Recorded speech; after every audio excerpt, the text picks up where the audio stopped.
The Arthrex internal brace spring ligament augmentation repair is a surgery for people who have flat foot due to weakness or rupture of the spring ligament or posterior tibial tendon. Spring ligament is the connecting tissue located under the foot that connects the calcaneus and navicular bone. This ligament is often repaired in people that have a condition called flatfoot. It is when the arch of the foot collapses, coming into contact with the ground. The repair begins with the surgeon making a cut on the side of the ankle where the calcaneus, navicular bone, and medial cuneiform are located.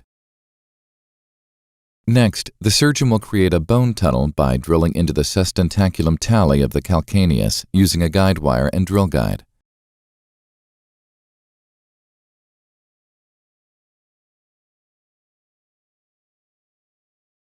The bone tunnel is made in the calcaneus to prepare for a swivel lock suture anchor loaded with fiber tape.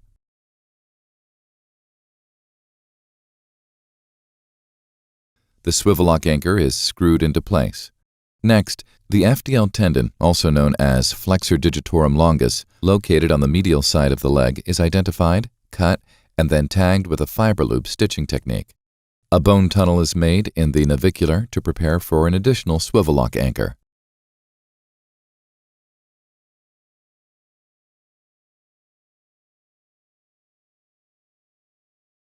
The ankle structures are tensioned and fixed into place by taking one part of the fiber tape and passing it from top to bottom with a suture passing wire. Then, take the other part of the fiber tape with the sutures from the FDL tendon and passing it from bottom to top. The surgeon then holds it in place by inserting the swivel lock from bottom to top. The remaining sutures are cut. The supporting structures of the arch of the foot are now repaired and held together with the internal brace, causing the arch of the foot to be restored.